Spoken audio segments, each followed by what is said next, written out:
भाव से स्वागत करिए और उनकी दिव्य कथा का शुद्ध रसपान करें और अपने जीवन को धन्य धन्य बनाइए। बोले व्यास जी महाराज की बड़े भाव से।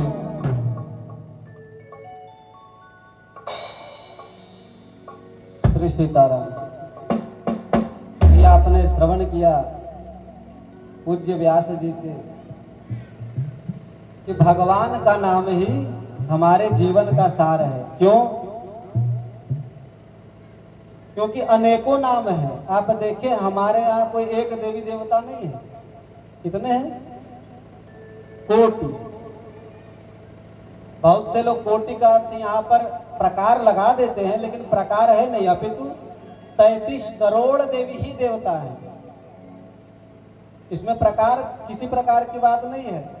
33 करोड़ देवी देवता हैं। यह क्या है? डिपार्टमेंट बटा हुआ है। अब हमारे ही देश को आप देखें तो क्या सिर्फ प्रधानमंत्री से यह देश चल जा रहा है? नहीं। आप बताइए, प्रधानमंत्री आपके घर तक भी नहीं आते लेकिन आपका घर चल रहा है। प्रधानमंत्री ही सब कुछ नहीं है, प्रधानमंत्री के ऊपर भी कोई है। इसे हम कहते हैं यूएनओ इत्यादि मिलकर बनते हैं। उनके नीचे हमारा देश, उनके नीचे प्रधानमंत्री, प्रधानमंत्री के नीचे मुख्यमंत्री। अब देखिए मुख्यमंत्री में डिपार्टमेंट बटा होता है सारे लोगों का। लोकसभा के अलग मिनिस्टर, राज्यसभा के अलग मिनिस्टर। राज्यसभा हो गया राज्य के लिए, लोकसभा हो गया देश के लिए। यह क्या है? डिपार्टमेंट बांटा गया है। अच्छा, यह डिपार्टमेंट मिलता कैसे है? पैसे से मिलता है कि नहीं? पैसे से, मेहनत से मिलता है। तो जो यह डिपार्टमेंट पैसे और मेहनत से मिलता है, तो जो वह डिपार्टमेंट है कौन सा? वरुण देव का हो गया,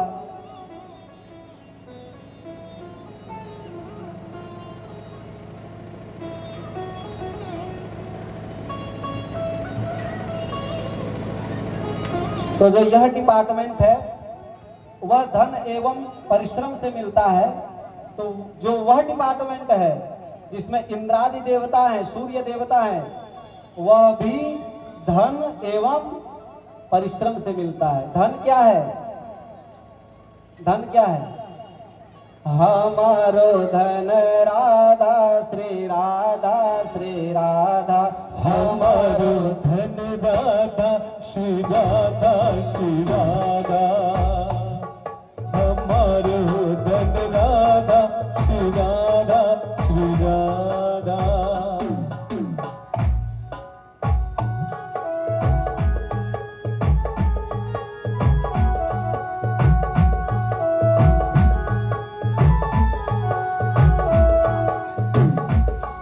हमारो धन राधा राधा राधा राधा राधा, हमारो धन राधा राधा राधा राधा राधा, हमारो धन राधा राधा राधा राधा राधा, हमारो धन राधा राधा राधा राधा राधा, हमारो धन राधा श्री राधा श्री राधा, हमारो धन राधा श्री राधा श्री राधा, हमारो धन राधा श्री राधा श्री राधा, हमारो धन राधा श्री राधा श्री राधा। हमारा धन क्या है? राधा। और भगवान का नाम कितना कीमती है? कहते हैं भगवान का नाम कितना कीमती है। आप भजन सुनते होंगे, राम नाम के हीरे मोती संत लुटाए गली गली, ले लो रे कोई राम का प्यारा, आवाज लगाए गली गली। राम नाम क्या है? यह हीरे मोती है। यह हम समझ क्यों नहीं पाते पता है? क्योंकि जब हम जन्म लेते हैं तो हमें बताया ही नहीं जाता राम नाम के बारे में। आप देखिए, जब हम लोग जन्म लेते हैं तो बच्चा रोता है, कुहू कुहू कुहू कुहू।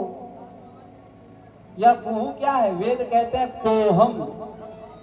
कुहू मतलब कोहम, कह अहम, मैं कौन हूं। तो उस वक्त क्या बताते हैं?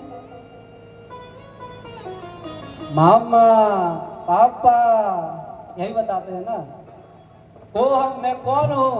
अरे मैं माँ हूँ, मम्मा, यही बताते हैं। बचपन में बताया कि ये धरा धाम सत्य है। यह जो धरा धाम है, यह पृथ्वी है। देखो ये पापा, ये मम्मी, ये चाचा, ये चाची, यही सत्य है। बचपन में बताया कि धरा धाम सत्य है। यौवन, जवानी में, यौवन में बताया कि अर्थ काम सत्य। अर्थ मतलब पैसा। खैर पैसा के बारे में कहा जाए तो अभी की स्थिति ऐसी लगती है, एक बार मेरे मन में विचार आया और विचार किया जाए तो बात भी सही है। कोई कहे हम ऐसे वाले, कोई कहते ना अरे आप हमें नहीं जानते, हम ऐसे। कोई कहे हम वैसे वाले, अभी जान ही कहाँ रहे हो आप मुझे, हो ऐसे हैं हम। कोई कहे हम ऐसे वाले, कोई कहे हम वैसे वाले। अरे ऐसे वैसे जैसे वाले, सबसे ऊपर पैसे वाले। अभी की स्थिति यही है। तो बचपन में बताया कि धराधाम सत्य है और यौवन में बताया कि अर्थ काम सत्य है। पर जब पिंजड़े का पंछी पिंजड़े को छोड़कर उड़ा, तब अंत में जाके बताया राम नाम सत्य है। और कारण यही है कि हम अपने आप को फलभूत तदांतर करते हुए भगवान को समर्पित नहीं कर पाते, क्योंकि हमें कोई बताने वाले नहीं है। और पता कैसे चलेगी? तो वह पता चले उसी के लिए कथा। कथा हमारे जीवन की व्यथा का हरण करती है। भाग्योदयेन बहुजन्म समर्जितेन सत्संगमं च लभते पुरुषो यदा वै। जब भाग्य उदय हो जाए, कैसा भाग्य? भाग्योदयेन बहुजन्म, बहु मतलब बहुत, बहुजन्म, बहुत सारे जन्मों के जब भाग्य उदय हो, तब सत्संगमं च लभते, सत्संग की प्राप्ति होती है। पुरुषो यदा वै, उसे। यह कैसे संभव है? वाल्मीकि, महर्षि वाल्मीकि लिखते हैं वाल्मीकि रामायण में, पुरार्जितानि पापानि नाशमायन्ति यस्य वै रामायणे महाप्रीति तस्य वै भवति ध्रुवम्। इस रामायण में प्रेम कैसे होगा? प्रेम वैसे होगा जब भगवान की कृपा होगी। और भगवान की कृपा है या नहीं है, यह कैसे पता चले? मुझे तो लगता है जितने लोग यहाँ पहुंच गए हैं उनके ऊपर विशेष कृपा है। हो सकता है इसमें बहुत सारे कलश यात्री भी होंगे, उसके बावजूद पहुंच गए थक हार कर। हो सकता है बहुत से लोग कलश धरे, तुरंत दौड़कर घर गए, घर साफ सफाई किए, फिर दौड़कर कथा में आए, भोजन पानी बनाकर। समय निकालना, यह जो समय निकालने की कला है, यह सब में नहीं होती है। बार बार मेरा एक ही कहना रहता है, विज्ञान ने जो हमें साधन दिए, कितने सुंदर साधन दिए। मुझे तो लगता है यहाँ कोई ऐसा नहीं बैठा होगा जो राजा महाराजा से कम हो। हाँ, मुझे तो लगता ही नहीं कि कोई राजा महाराजा से कम। आप लोग यह चिंता ना करें, यह बोल के आपको फुला रहा हूं ताकि उसी प्रकार लीजिए दान है, नहीं नहीं, विचार कीजिए, यहाँ कोई राजा महाराजाओं से कम नहीं है। क्यों नहीं है? मुझे तो लगता है कम छोड़िए, बहुत ज्यादा है। राजा महाराजा कुछ नहीं थे आज के लोगों के सामने। अच्छा देखिए, पहले के जो राजा महाराजा होते थे, उनको यदि यहाँ कोडरमा से अयोध्या जाना हो, कितना समय लगेगा बताइए? एक तो पहले तैयार करो 6 गो पालकी ढोने वाले रहुगण, उसके साथ में 4 गो यश गाने वाले, महाराजा धीराज, सब सिस्टम लगा है यार। इतना कर, इतने लोगों की व्यवस्था करो, उसके बाद ढो कर ले जाएंगे, पहुंचेंगे पता नहीं, एक आध महीना में पहुंच जाए तो ठीक है, 1 महीना। अच्छा अभी के लोगों को बोलिए भैया जाइए टिकट कंफर्म कराइए, गाड़ी में बैठे आप रेल में और पहुंच गए अयोध्या धाम 8 घंटे में।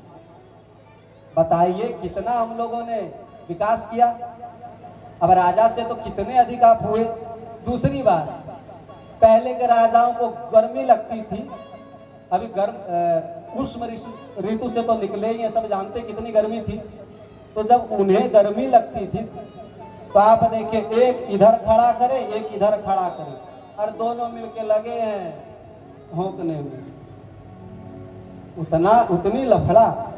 और अभी यदि गर्मी लगे तुरंत चालू किए फैन, कूलर, एसी जो चालू किए, इतनी सुंदर हवा है।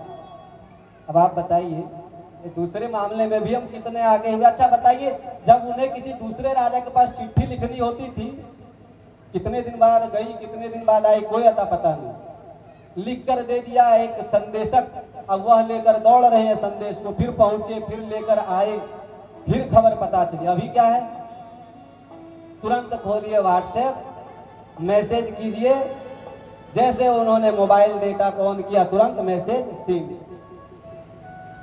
खोले फेसबुक मैसेज किए, हो गया। इतनी सुंदर सुविधा है, तुरंत कार्य हो रहा है। और जल्दी करना हो तो फोन लगाए बात कर लिए, वीडियो कॉलिंग, कहाँ बैठे विदेशों में सीधा चेहरा देख ले रहे, कितनी उन्नति है। आप बताइए राजाओं से कितनी उन्नति हम लोगों ने कर ली है कि नहीं। कोई राजा महाराजा से यहाँ पर कम नहीं है, अपने आप को कोई राजा महाराजाओं से कम ना आके। लेकिन जिस राजा को जाने में 1 महीना लगता था, आज हमें 1 दिन लग रहा है, फिर भी हम कहते हैं अभी टाइम नहीं है। कथा में आइएगा, क्या करें, टाइम नहीं है, टाइम मिलता नहीं है, मैं बता रहा हूं आपको। अब हम लोगों के पास क्या टाइम है, लेकिन हम लोगों ने निकाला टाइम।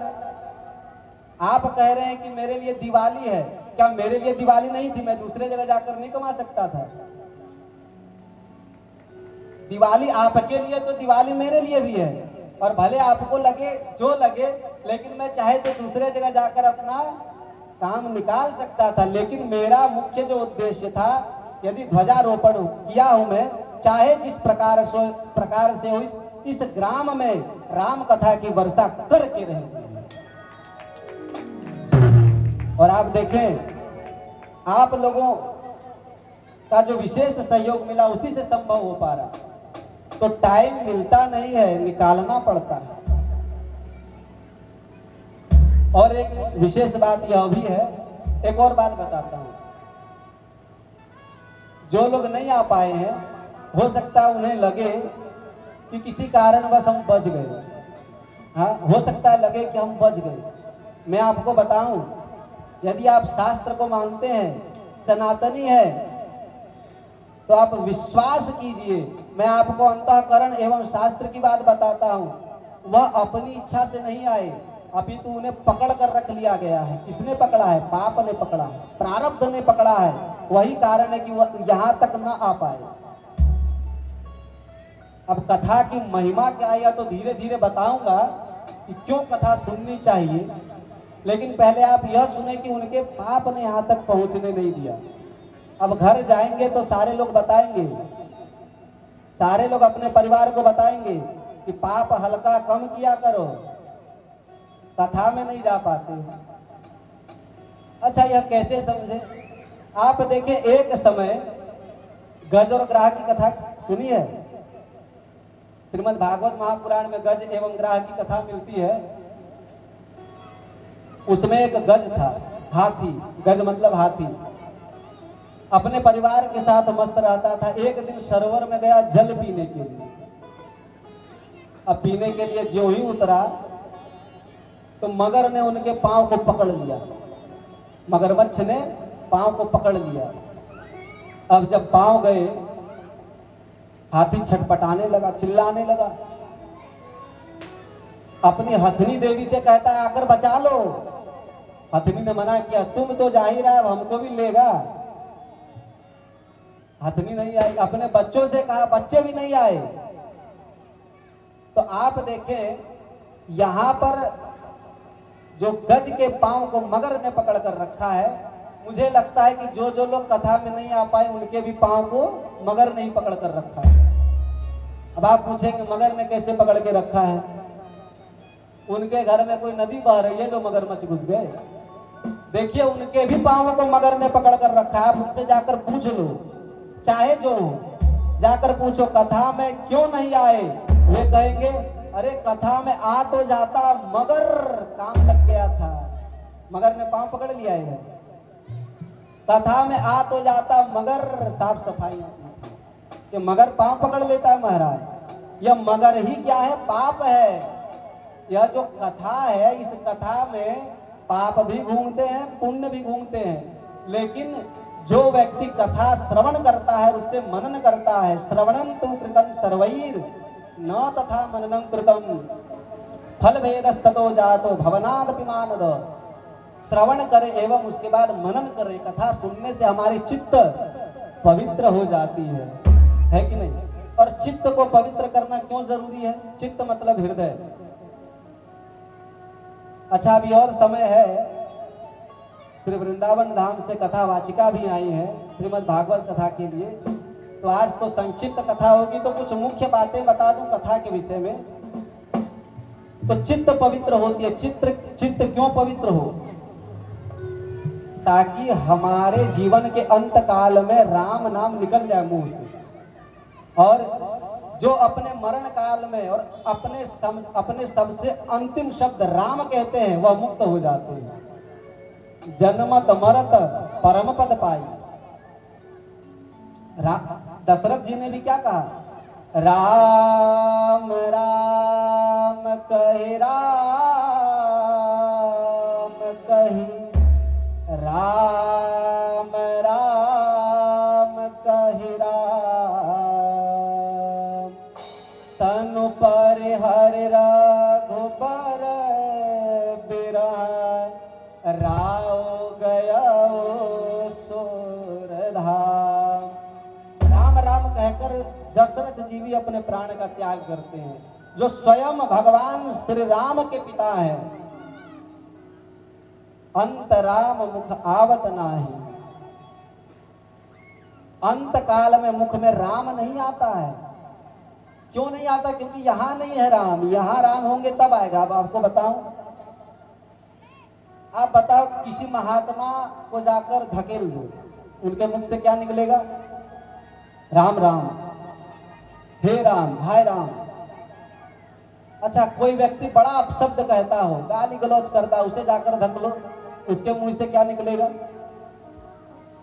जो यहां होगा वही तो मुंह पे होगा। यह क्या है? चित्त में जो होगा वह मुंह पे होगा। उसी को परिवर्तित करने के लिए चित्त पे क्या करना है? राम को रखना है। अब मैं बता रहा हूं, चित्त में जो होगा वही निकलेगा। कैसे? एक बार एक व्यक्ति अपने ससुराल जा रहा था। एक व्यक्ति अपना ससुराल जा रहा था, तो सोचा कि अब नई नई शादी हुई थी तो लोग अकेले ससुराल नहीं जाते, एक आध पार्टनर ढूंढते हैं, सहभागी ढूंढते हैं। शर्म लगेगी ना, तो यह अभी एक सहभागी ढूंढता है, साथ में लेकर ससुराल जाता है। पहले तो जाता है, कहता है कि मित्र चलोगे मेरे ससुराल? मित्र ने कहा हाँ हाँ चलूंगा। तो इसने कहा ठीक है तब चलो। तो उसके मित्र ने कहा अरे ऐसे कैसे चलूं, कम से कम वस्त्र तो बदल लेने दो। तो इसके मित्र ने कहा अरे वस्त्र क्या बदलोगे, चलो ऐसे कोई बात नहीं, चलो मेरे कपड़े पहनकर चले जाना। अब जो कहा मेरे कपड़े पहनकर चले जाना, तो उसका मित्र भी राजी हो गया। अब वह उसके मित्र का कपड़ा पहनकर ससुराल पहुंच गए।